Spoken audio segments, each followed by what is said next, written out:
Welcome to the Big Play Cleveland Show. I'm Gabriella Cruz alongside Chris McNeil, Nick Padone. Nick's the only one who's missing the Cavs cue here. I don't know what that's all about with our hot Cavaliers. We'll go over it. And we got to hit the fact that the Nordonia Knights, your Nordonia Knights. Wow, we're leading the show with are going to be playing. I am because it's fresh on my mind. High school football here in Ohio. Cribs' Hoban Knights. I know. We've got an inner Big Play rivalry. So shout out as well, producer Ryan, who produces Big Play Cleveland, but also produces The Return with Josh and Maria Cribs. We got to put a little bet out there on the table because obviously Izzy Cribs plays for the Hoban Knights. They play Nordonia this week. Hoban's favored in this game. I know Chris is going to have the lines later this week. Hoban's a favorite, but I want to make a bet with Josh and Maria that the loser of this game has to make an endorsement. We're in this, political slate right now where celebrities are making endorsements. Okay. The loser of this game has to make an endorsement for the winning team to win the state championship. So if Nordonia loses this game, I'll make a video endorsing Hoban to win the OHSAA state championship, and vice versa. If Nordonia wins, Josh and Maria are coming on this show saying the Nordonia Knights are going to win the state championship. And it's got to be a straight-up win. We're not going against the straight spread up win. We're not going against the spread. And Chris, I believe you've got a little intel that Nordonia is a little bit of an underdog. An underdog right now, 15 points is what the Sharps are telling me. So Hoban, a big favorite. Some would say prohibitive, but we'll see. We'll see here, Nick. Yeah. Anything can happen. There's a lot of meaty lines this week for high school football. So good luck to all those teams. Good luck to everyone out there. I believe in Jeff Fox. Let's go Nordonia Knights. We're getting the job done. And the Cribs are going to lose this bet. All right, we'll see. Speaking of Cribs, we will be chatting a little bit about the Browns, the fact that we traded Zadarius. We'll get into the fact that Andrew Berry in the press conference seemed a little neutral on his delivery for the future of Deshaun. I don't even think there's any surprise there. Buckeyes rolled over Purdue 45-0. And so much more coming ahead. And we have a special interview in studio today coming up after the break. I'm going to tease it like a little special thing, Cavs related. We're super excited to have you. I almost said more, but pay attention. We'll be back right after this. Thanks for watching the Big Play Show.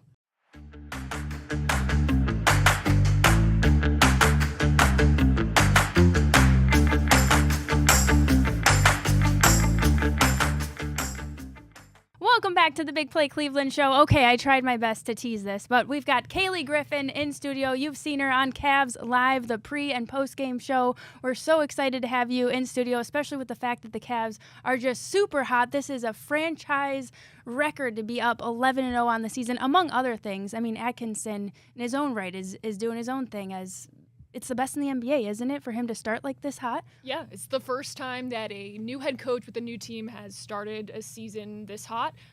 He is second in terms of winning streaks for a first-year head coach with a new team at any point in the season. He is 2 games behind Lawrence Frank, who went 13-0 at one point when he was the first-year head coach of the Nets. So Kenny is chasing history in that right as well. But yeah, the Cavs are now 11-0, just the 12th team ever in NBA history to start a season 11-0, which is remarkable. Obviously, like you said, Gab, it's the hottest start in franchise history. And almost every game, I think we're a little surprised at different aspects because the team is not winning in one way. Even look at the weekend, it was 2 completely different games. Golden State was an absolute blowout, to be frank, just dominating from start to finish. Their second felt really good. Felt really good. Second wire-to-wire win of the season. Well, the one before that, they had to drop 40 in the third quarter to bring it out. Right. Yeah, it was just crazy. So they were up 41 at halftime, didn't have a great second half, and then they go in against Brooklyn. A lot of emotions. We called it the weekend of Kenny Atkinson because he was an assistant for 3 years, most recently with the Golden State Warriors, and of course his first head coaching job in the NBA was with the Brooklyn Nets. So there was a lot on Kenny's mind, and he was open in saying, yeah, like these games mean a little extra to me. And so going into Brooklyn on the other side, Jordi Fernandez, his first year as the head coach of the Nets, he obviously spent 7 years in Cleveland. He was pretty vocal in saying, hey, this one means something to me too. And it was clear the way both teams laid it all on the line that game. The Cavs trailed by as many as 14 in the third quarter, trailed by 12 going into the fourth quarter. And it was a battle to the end, but the Cavaliers once again found a way to come back. Darius Garland, Ty Jerome, Evan Mobley.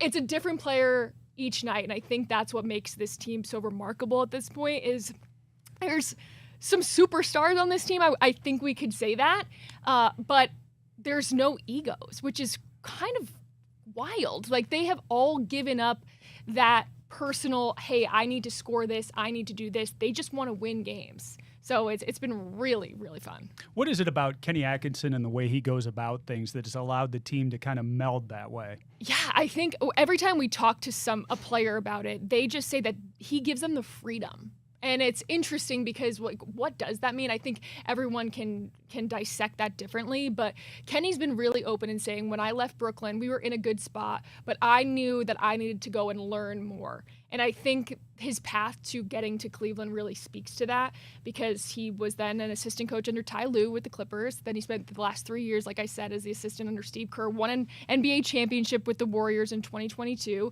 and has gone internationally. He was an assistant for the French national team this summer. That obviously came up just short to Team USA. So he learned a lot. He's put himself in different positions to take things in from different coaches around the league. And he spoke on Friday about learning from Steve Kerr and saying, he really helped me understand how to coach superstars.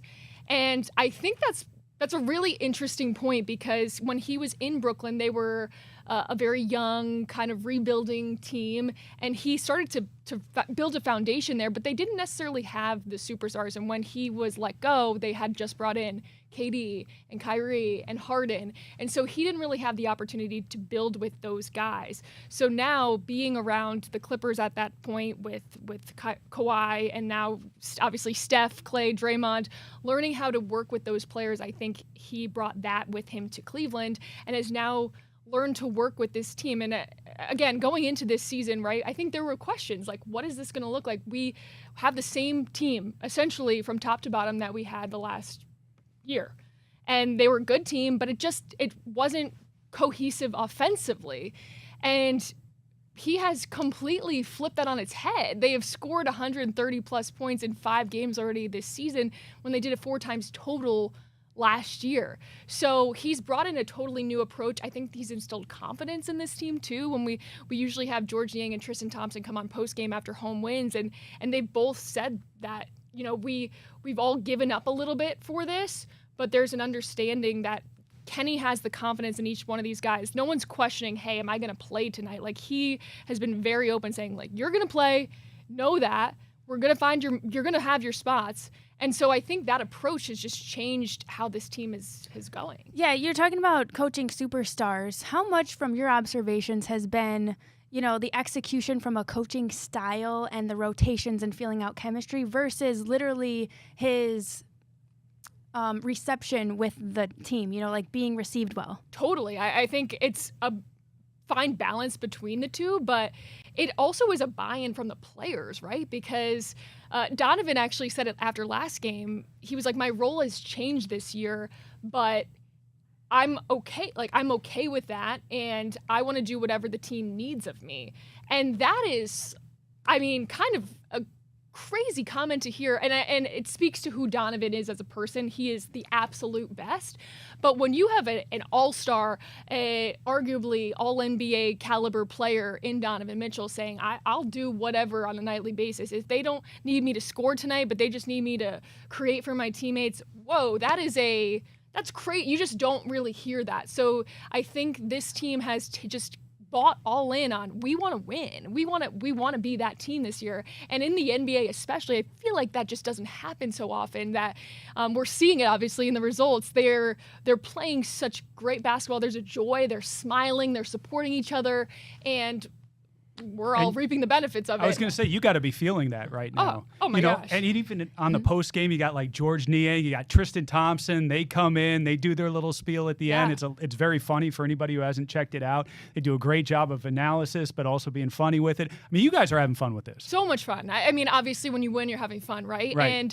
But it is. You can feel it. Everyone feels it in the building. I think you feel it around the organization. They're playing fun. They're confident. And I think at the end of the day, everyone has to realize, like, basketball is supposed to bring joy, right? It's a sport. It's fun. The game is fun. That's why all the players got into this, is because their love of the game.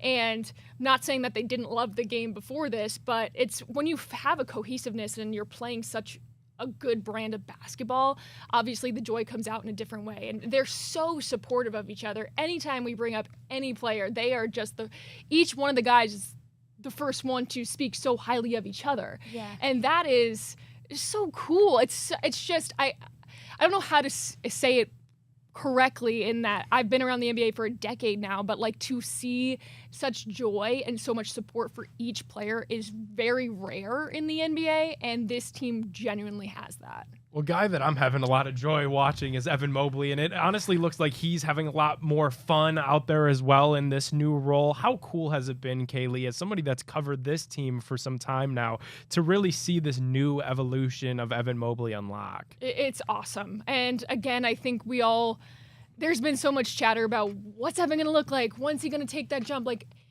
he's so young. Everyone needs to like pump the brakes, and we always talk about that in our pre and post game shows. Is like, oh my God, he is 23 years old. Yeah. Like he has so much growing I forget to do. that too sometimes. Right, that's he's crazy. So young, and you can tell he's still a little bit growing into his body. Right, he's so lanky, but you can tell that he's put on weight this summer. He's worked so much on his game, and since the minute Kenny agreed to be the head coach of the Cavs, he said, we are going to look to unlock Evan in a different way. We want him to have the ball in his hands. We want him to start the offense. We want him to be looking for different ways to find his game in our system. And it's obviously been on full display. They have confidence in him. They want him to shoot threes. They want him to initiate the offense. It's a different look, but he has embraced it. And again, it's going to be a game-by-game basis, and I think that's important to note is every game it's someone else. So Evan's not going to be the leading scorer every game, but that's okay. Donovan's also not going to be the leading scorer every game, and that's okay. Like, that is the brand of basketball that this team wants to play. But what we saw from Evan last game against the Nets, I think, is a perfect example of what he can be. I think it was his, I actually have it in my notes. Let me just pull it up. I was doing some game notes before today.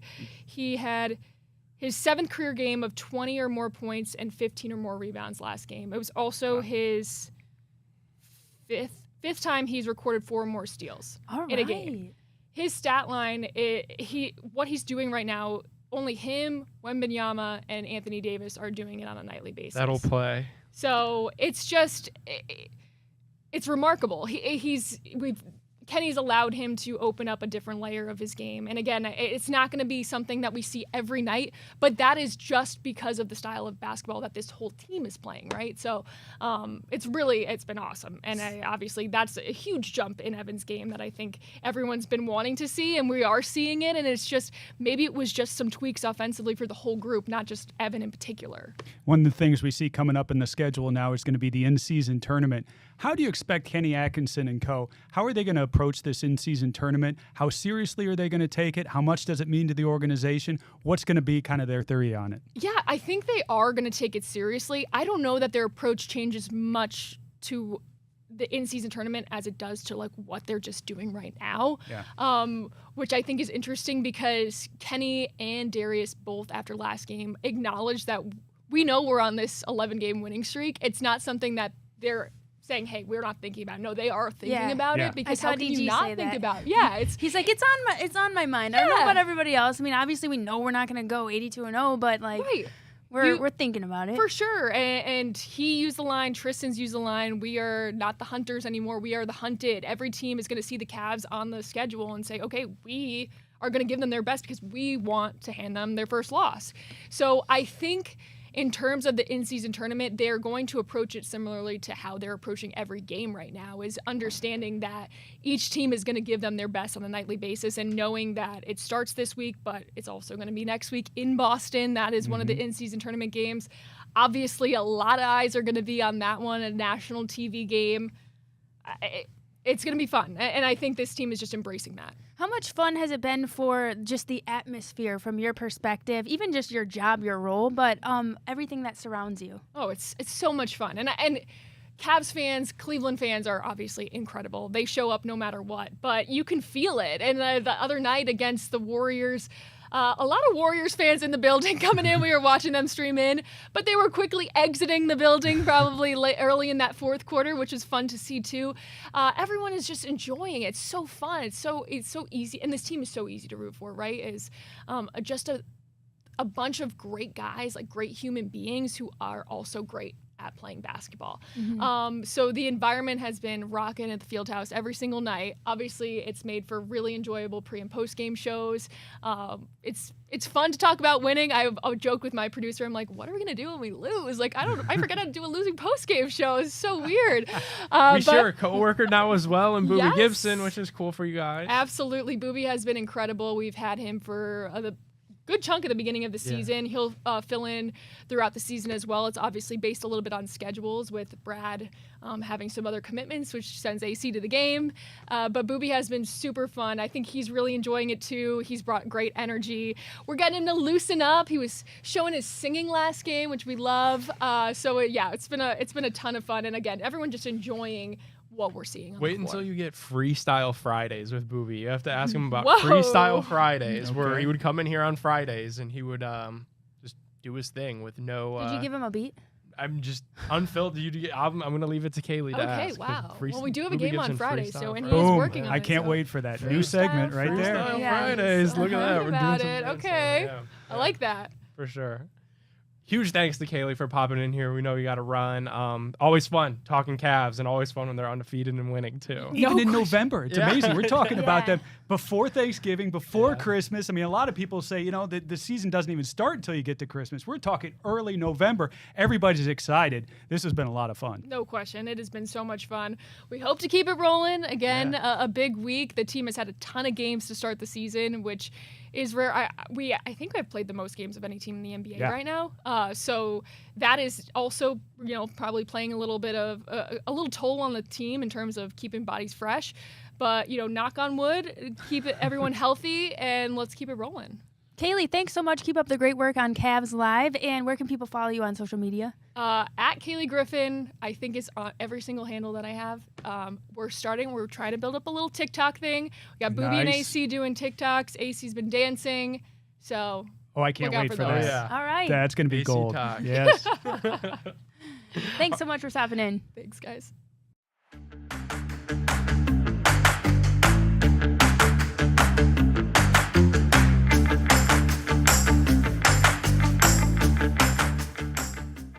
Welcome back to the Big Play Cleveland show. Always good to hear from Cayleigh Griffin and get her insights on our red-hot Cleveland Cavaliers. We're going to pivot here, and we've got a Would You Rather game coming up. But Chris, tell us about Ford. Would You Rather is brought to you by Fairway Ford. Fairway Ford is the largest Ford truck dealership in Ohio. They have the largest selection of Ford F-150s and Super Duty trucks, and they won't be beat on price by any other Ford dealers. We were just talking to Brian before the show. He is not going to be undersold by anybody, no doubt about that. So don't let that short drive over to Canfield prevent you from saving thousands on your next truck. Fairway Ford, the largest inventory of new Ford trucks, the lowest pricing, and the same hometown level of service. Visit fairwayfordohio.com. Man, he was saying 600 trucks Yeah. available and ready to go right now. So if you need a truck, drive on down to Huge Canfield. selection. Fairwayford.com is the place to be. Beautiful. Okay, guys, the biggest difference between this Cavs team we've got right now and last year is, and I think it might be kind of obvious with at least coaching, but what else? Well, yeah, and I think it definitely is coaching right now. We have seen Kenny Atkinson basically move this team to the next level. And I thought JB, I know at the end of his tenure here, there were a lot of detractors to JB, but he did bring us to that next level. But now we see Kenny Atkinson coming in, bringing us to what I think is a championship type of level here with the Cavs. What I like about it, too, in particular, is that he's not burning out guys. Last year, we saw a lot of Donovan Mitchell. This team would live and die with Donovan Mitchell and a few role players that would step up from time to time. Now we see much more balance out of this team, and I think that's the biggest difference this season over last season, Nick. Yeah, and I think also, too, it's cohesion. I think the piece about not burning out Donovan Mitchell is certainly going to help this team come postseason time, come April, come May. I've been reminding everybody, this fast start has been fun, but the regular season has never really been the issue for our Cleveland Cavaliers, and I'm going to look for what do they do come springtime, and that's win playoff games. That's advanced further than they did in the Eastern Conference last year. So I'm going to say the biggest difference this year is it's another year with them all together. I thought that ended up being the right thing to do, and credit Kobe Altman. There were a lot of people out there nationally and locally saying that it should be the end of the core four. We got to break these guys up, but I think we're now seeing the value of keeping this young group together, and hopefully possibility of what they can evolve into come playoff time. Okay, the Cavs have got the Bulls coming up. They've also got the 76ers. They're a little beat up. The Cavs' first loss of the season will be, and I actually hate pointing this out. I don't even want to manifest it, so I'm doing a little voodoo dance before I say it. I'll do the same. First round of the playoffs. Yeah, go undefeated. Why 82-0. not? No, this is early in the season. We were talking about it. We're not even to Thanksgiving yet, so we're playing meaningful basketball. I tell you what, that Golden State game, that felt like a playoff game, at least at the start, and then we blew them out. The Nets game, certainly going down the stretch, felt like a playoff game. So it's good to be playing meaningful basketball. It really doesn't matter to me if we drop a couple of games. It's a lot of fun because it's so early in the season, but I really like the direction and the trajectory of this team right now, so just keep that momentum going. How says it too. I mean, now you got a cushion. It's like these games don't matter that much in October, November. Playoff time is when these games mean so much more, and we certainly don't want to see these Cavs peak too early. But you're talking about a serious cushion now in this Eastern Conference. So the more wins that the Cavs can keep piling on top of each other, the better off we'll be for it. My excitement level for the NBA in-season tournament has nothing to do with the tournament at all. It has everything to do with the Cavs. If the Cavs weren't playing well right now, I'd have little interest in it. Now, since the Cavs are playing as well as they are, I'm very interested to see what this thing's going to be all about. Last year you had the Lakers win it, right? And I don't know if you put up a banner for that. I guess we would. So, but in those terms, it really doesn't mean a whole lot. But in terms of the continuity of the way this season has been going, yeah, that's why I'm. And Chris, I'll flip that on its head though. Here in the Eastern Conference, we saw the Indiana Pacers go on a run, and that turned out to be, I think, a meaningful run because they made it all the way to the Eastern Conference Championship and made some noise in that series because of the cohesion, because they knew what it was like to play meaningful basketball. So I think for this young Cavs team, while the NBA Cup is the middle of November, early December, a lot of people are still in football mode. I think it will do good things for our Cavs because it's playing more meaningful basketball. That's something that should be of utmost importance for this young group. Okay. How about, you know what, let's take a break because we got to go Browns, and I feel like we just need to end on a high note, and we'll be back with more Big Play Cleveland show right after this.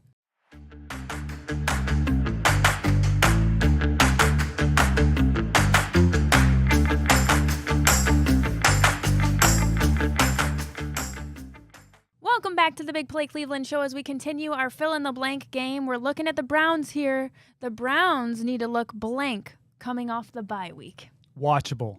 I'll tell you, we had the bye week this last week. It was wild watching other NFL games and look at quarterback play that's NFL caliber, defenses that are NFL caliber, games that are actually exciting, that's fun to watch from the beginning to the end. I want to see the Browns be competitive. I know we're favored right now against the Saints, so it's a game we should be in by right, but I just want to see a team that puts something together on Sunday because what we have seen up to this point has been not watchable football. And I'm going to say the Browns need to look prepared in this week coming off the bye. We've talked so much on this show and really across the network about the quarterback situation. And this is going to be Jameis Winston revenge game playing his old team against the Saints. But this season has been plagued by a lot of controllable things that shouldn't have been issues. There's been a lot of, motion penalties that have come back for 5 yards mistakes. And false starts. Yeah, it's so many times the Browns haven't been able to get out of their own way. The Browns right now are a 2-win football team. I know a lot of us here feel really good, even though this season has been bad about Kevin Stefanski and Andrew Berry being the guys that lead this team moving forward.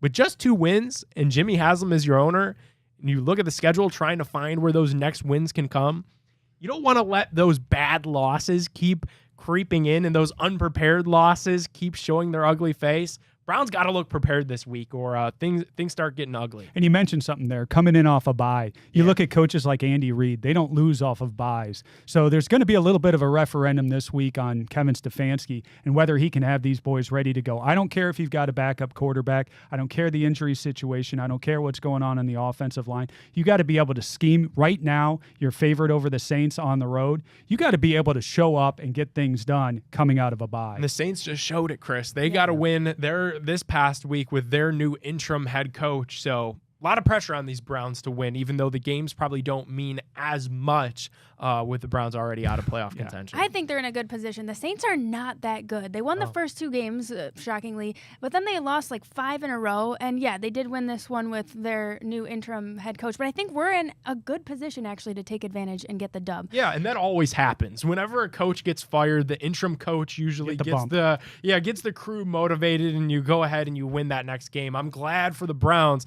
that that's already done and taken care of. The Saints have had their one feel for us win. Again, this should be a winnable game on Sunday. We'll see what happens. Okay, last season, 10 AFC teams finished above 500. The AFC only having 6 teams above 500 is mostly irrelevant. I don't know. I think it's kind of a numbers game right now. Everybody's going to be looking up at, the Chiefs right now. You saw another win. A lot of people are saying that they're lucky, but they continue to win, Nick. And, I think this AFC is very top heavy, and you've got kind of a lot of things right there, a lot of teams that are right there kind of caught in the middle. And whether they're over 500, at 500, really isn't a big difference at that point, because you're looking up at teams like Kansas City. Yeah, and I question, is it mediocrity or is it parity? Are a lot of these teams just mediocre? And I think that's the way that I lean. We see the Pittsburgh Steelers continue to find ways to win football games. And it pains me to say, I'm to the point where I'm not even a Steelers hater anymore. I'm just jealous of them. Because how are they continuing to do this? They're supposed to have, this is the season of quarterback controversy where they moved off Kenny Pickett and they just continue to find ways to win. So I think the AFC only having 6 teams above 500 doesn't matter much, because I think a lot of those teams in the middle are mediocre, and it's going to come down to Kansas City, Buffalo, the familiar faces that we've been accustomed to. And talking about those Steelers, they're a team that doesn't make a whole lot of mistakes, right? That's what kills the Browns. We saw them force a mistake against Washington this weekend that ended up getting them the win. Washington jumps off sides. Tomlin was able to out-chess maneuver the Washington Commanders, and they get another victory. So very frustrating as a Browns fan, but they're right there in the mix once again. Hey, who do you think is going to be undefeated longer, the Chiefs or the Cavs? Let's go Cavs. Come on. Let's go. We play a lot more games. But, I think, what the heck? The Chiefs have shown that they're mortal.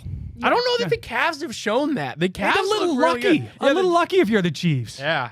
They've gotten saved by the bell a few times, so I'm going to go with the Cavs as well. Okay, guys, Guardians. Austin Hedges re-signing with the Guardians is good for the clubhouse. Bad for the lineup, I'd say. It's nice to have him fill in every once in a while. You got to have Bo Naylor as the starting catcher, producing a lot more than what he is. But, of course, Austin Hedges is a great friend to show. He was in here. You could tell why he's so great in the clubhouse.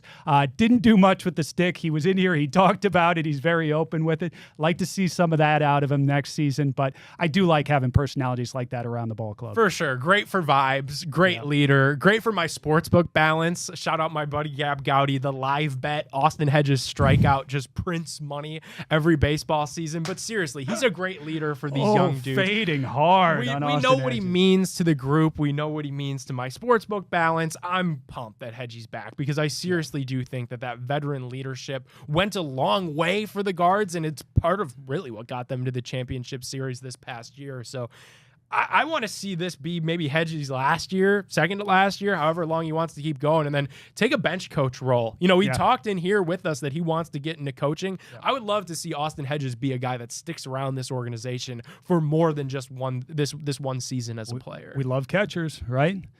Stephen Vogt, Sandy Alomar, they're already out there, so bring on another catcher in this coaching staff. Yeah, you know what? And it is more than high vibes, because if you really get into the weeds on some of these more complex and newer, to be honest, stats that come into how they're grading catchers and their ability with their calls and to frame a pitch for it to look like a strike. They've got all these new ways of measuring. And honestly, Hedgie does really well in those categories. And I think that him being able to be the mentor for Bo is really the big push there. So we welcome him back gladly another year. That'll do it for our Fill in the Blank segment. We'll be back with more of the Big Play Cleveland show right after this.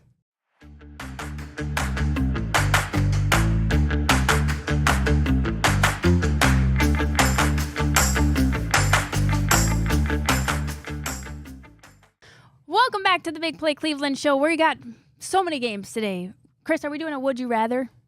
We're doing a Would You Rather. And Would You Rather is brought to you by our friends at Affinity Whole Health. Last week, I went in, I got my evaluation, my follow-up, couple of cool metrics. Number 1, I'm down 10 pounds. Okay.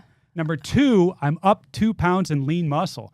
I wasn't trying to lose any weight. I was just going for the energy, my low T. I was dealing with that. And this has been really a nice side story. The fact that I feel better than I've ever felt. I'm leaner, I'm meaner, I'm ready to go. Despite what the Cleveland Browns may send to us every single week, I'm still feeling good thanks to our friends at Affinity Whole Health. Affinity Whole Health offers personalized treatment plans to help people feel better. They're experts in semaglutide for weight loss therapy and testosterone replacement therapy. Affinity has been around since 2012 and has helped nearly 10,000 patients. The team can help you get more energy, increase muscle, lose weight, and keep it off with injectable semaglutide. It's quick and easy to get started. Affinity has local offices, both in Cleveland as well as Columbus, so don't wait any longer. Click on the link in our show clips to set up a free consultation. You can check them out at their website, affinitywholehealth.com. Okay. That's a good status update from you, Chris. How about that? Down 10 pounds, up 2 pounds, pounds and of lean lean muscle. muscle. I'm rolling. Yeah. All right. I'm not picking a fight with you this That's week. right. All right. Ravens and Steelers are playing each other. Would you rather the Steelers or Ravens win the division, the series? I'm so sick of the Steelers, and I see this every single year.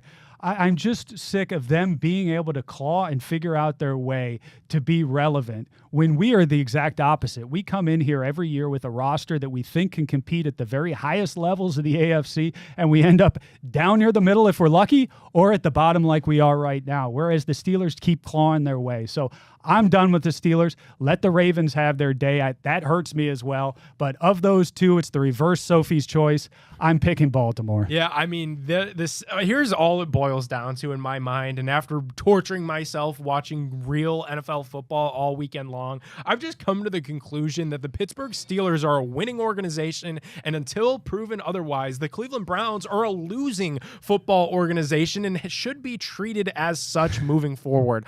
I don't know. The Steelers really could make another run here and go back to the playoffs and make noise in the AFC because that's what good organizations do. We don't have the same thing here in Cleveland. I'm a bitter Cleveland fan, so I don't care which of these two. Okay, this is kind of fun. If you could have one skill of a Cavs player, would you rather be able to shoot like Darius Garland, dunk like Donovan Mitchell, or block shots like Evan Mobley?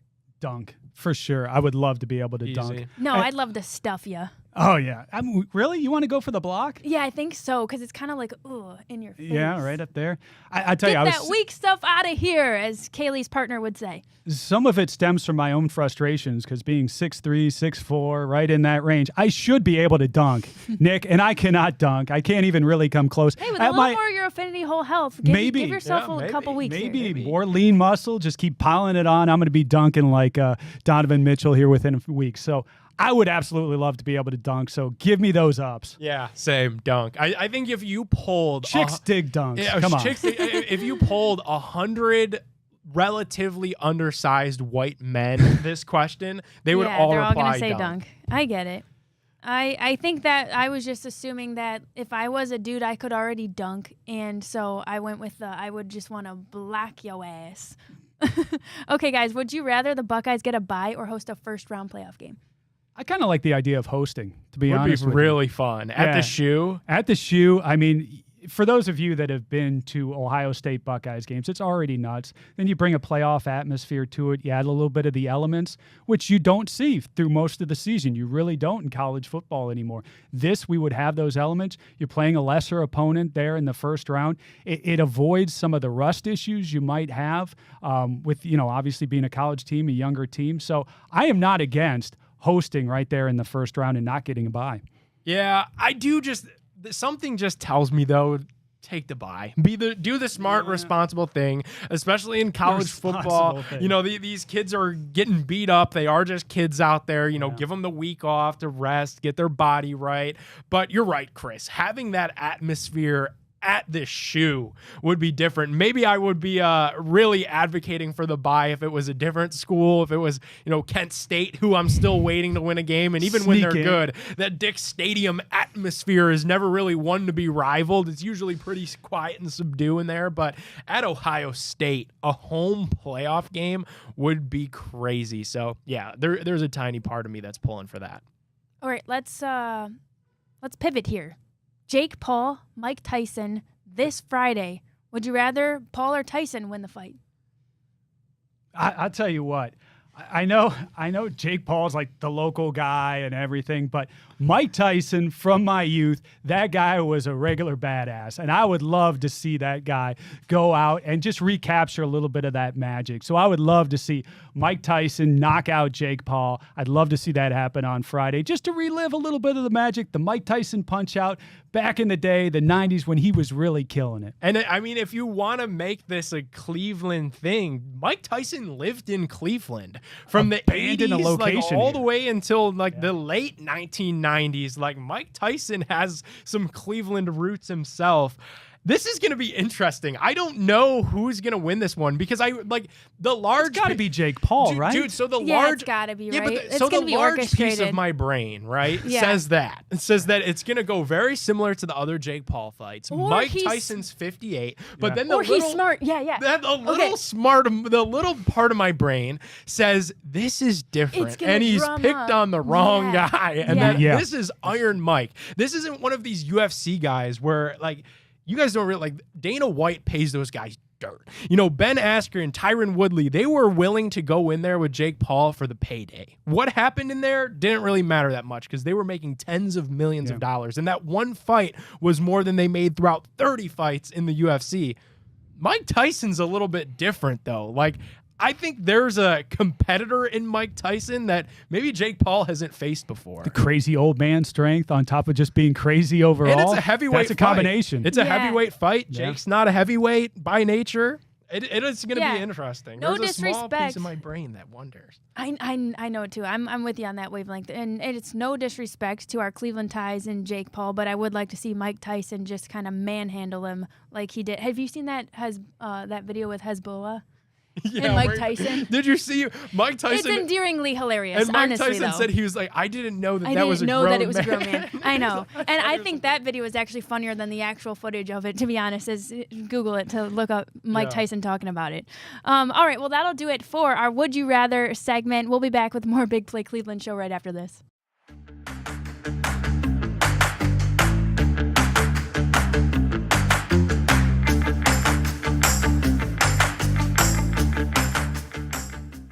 Welcome on back into the Big Play Cleveland show. We're brought to you, as always, by our friends at Northeast Factory Direct. Guys, it's getting dark early. The temperature is starting to drop here in Northeast Ohio.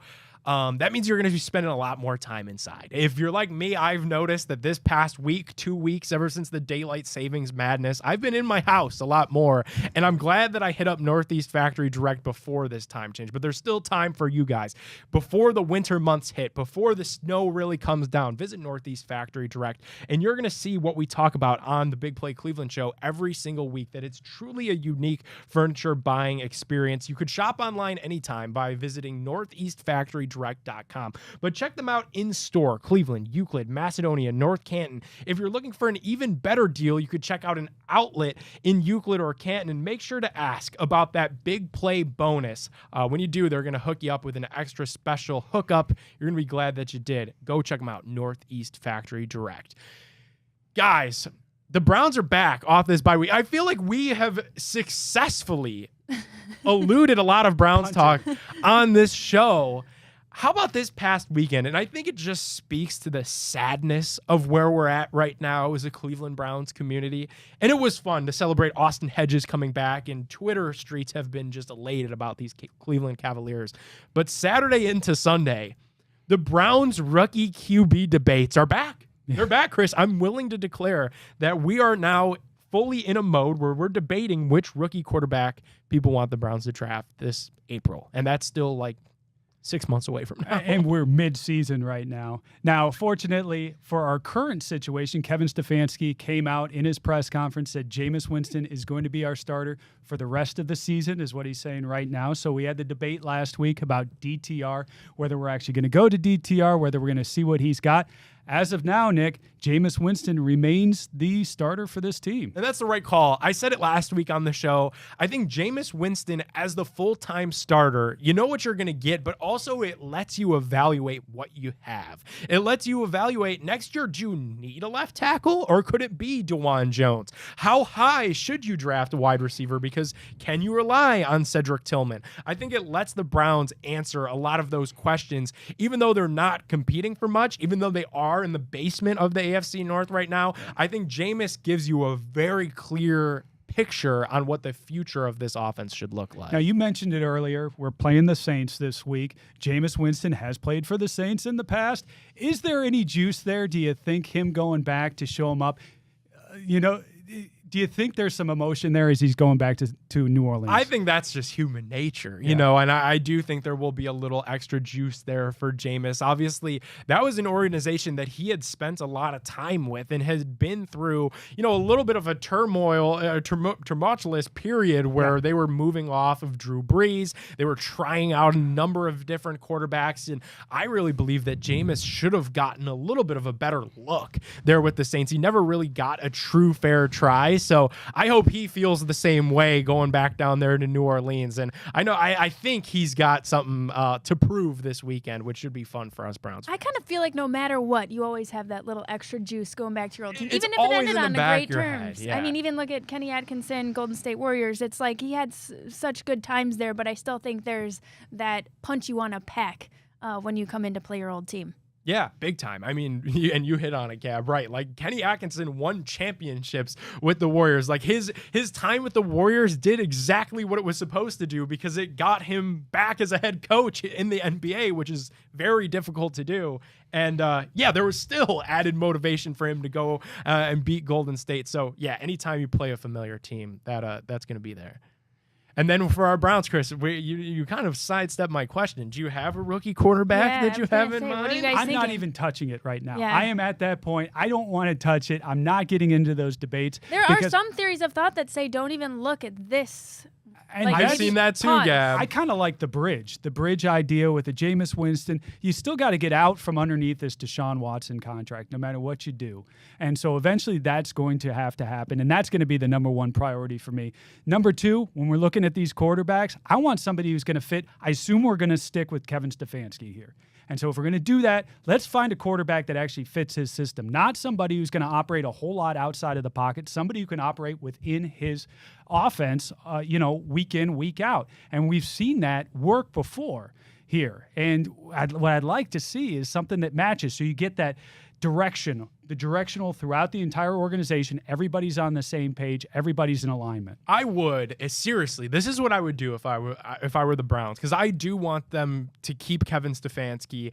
I would close him in a locked room. If I was Jimmy Haslam, it's me and Kevin Stefanski, interrogation style, and I'm telling him, you're picking our next guy. 100% flat out, the next guy is yours. Because that's something Kevin Stefanski hasn't had the opportunity to do since being in Cleveland. It was a forced marriage between him and Baker Mayfield. They obviously couldn't really agree. And then I think it was a number of factors that brought Deshaun Watson here, from ownership. And we've heard so many things that Watson was always Andrew Berry's white whale. So that was another forced marriage. Then Stefanski's been able to make it work with pretty much anybody and everybody under the sun, from the Flacco to the PJ Walkers to the Dorian Thompson Robinsons. I would tell Kevin Stefanski, what do you want to do? We could go trade for one of these guys that could be on the outs, maybe like an Anthony Richardson type player that's still very young, but it seems like their teams could have given up on them. We could go the rookie quarterback route. Kevin, what do you want to do? Because he hasn't, to my knowledge, had the opportunity to pick a quarterback yet, and I think that should be the next move for the Cleveland Browns. Well, he kind of picked one because you had Joe Flacco. They came in off the plane. Now, who knows if that was his selection, but Joe Flacco certainly seemed to thrive in this offense, right? And we keep going back to that. And it'd be interesting to get a quarterback of that ilk that would fit his offense because you got to have alignment for this organization to run. And I think that's what's been missing. We always think we've got alignment between the GM, the head coach, the owner, everybody else who's got decision-making priorities within this organization, but we still haven't gotten it. As soon as things start to fall down, we start to see that alignment go out of whack. Chris, you mentioned a one-year bridge, a one-year stop gap. Joe Flacco's only on a one-year deal out there with the Colts. You were saying Anthony Richardson? I'm saying there's another Colts quarterback out there. Yeah, I feel like they'd probably go Richardson before they'd bring Flacco back, but fun things to think about. Thanks for watching the Big Play Cleveland. Talk. We're talking hard Cavs beginning of November. We're talking Cavs 90%, Browns 10%. That tells you where we're at. That's in this an okay town. ratio for me. Thanks for watching the Big Play Cleveland show. We'll see you next week.